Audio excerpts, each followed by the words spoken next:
Hello, and welcome to our lesson on communication and emotional intelligence. In this segment, we will discuss active listening and asking questions.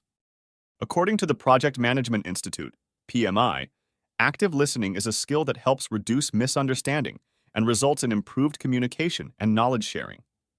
It involves acknowledging, clarifying, confirming, understanding, and removing barriers that adversely affect comprehension.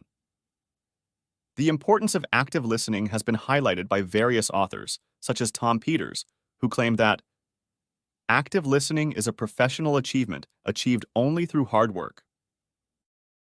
Project managers need to listen to various stakeholders as part of their daily communication. For example, listening to customers to understand their requirements. Listening to project team members update the project manager on progress. Listening to understand the issues and concerns of project team members. Listening to the project sponsor to understand key project objectives.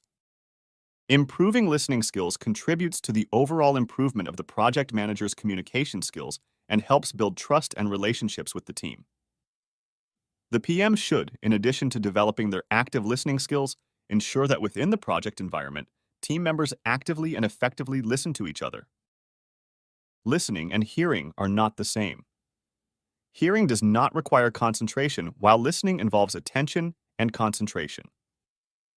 According to Anderson and Lynch, listening is a process that requires listeners to play a role in receiving the information and understanding the context. There are several types of listening: casual listening, listening with no purpose, focused listening. There is a level of seriousness and purposefulness in listening. Appreciative listening, accepting and appreciating what is being said. Gist listening, only listening to important parts or points of interest. Active listening, being actively engaged in the conversation to understand, focused on listening, asking clarifying questions, and confirming what is being said. Some of the barriers faced while listening are focus only on your speaking, lack of attention, lack of understanding, language or cultural barriers. Distractions, lack of trust between sender and receiver.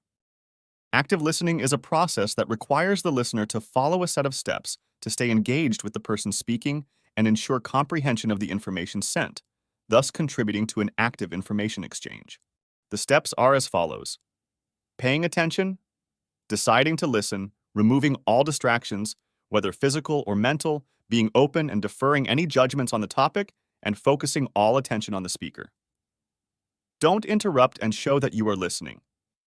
Utilize body language to convey your attention to the speaker by maintaining eye contact, nodding, smiling, and ensuring that your posture is open and inviting for the speaker to continue. Ask questions and provide feedback. As a listener, your role is to understand.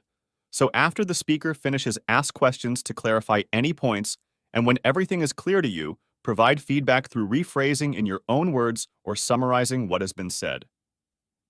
Respond appropriately. Now, you can respond to what was said by being respectful, candid, open, and honest in your response. Do not attack the other person or put him down. Be as assertive in your opinions respectfully. Asking good questions is a skill. It is usually associated with listening to understand better and clarify points.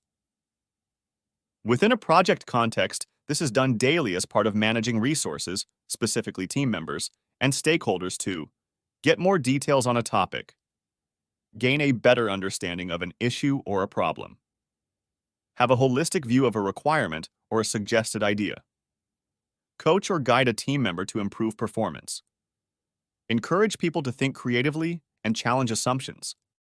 There are two types of questions to ask. Closed-ended are questions that are answered by a yes, no, or a very short answer. Open-ended are questions that enable the other person to elaborate and provide details. They usually start with what, how, why.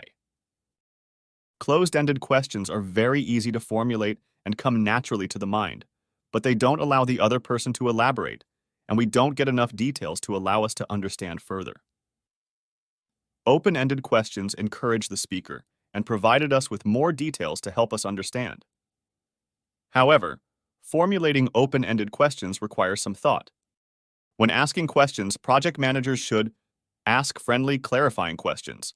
Avoid setting traps, meaning directing questions towards a specific answer. Avoid stressing the speaker, as closed-ended questions may seem intimidating or unreliable. Ensure being grateful to people when answering. Ask open-ended questions. This is the end of this segment of our lesson. In the next segment, we shall discuss body language. This course is presented to you by South Europe College. Thank you for listening, and see you on our next segment.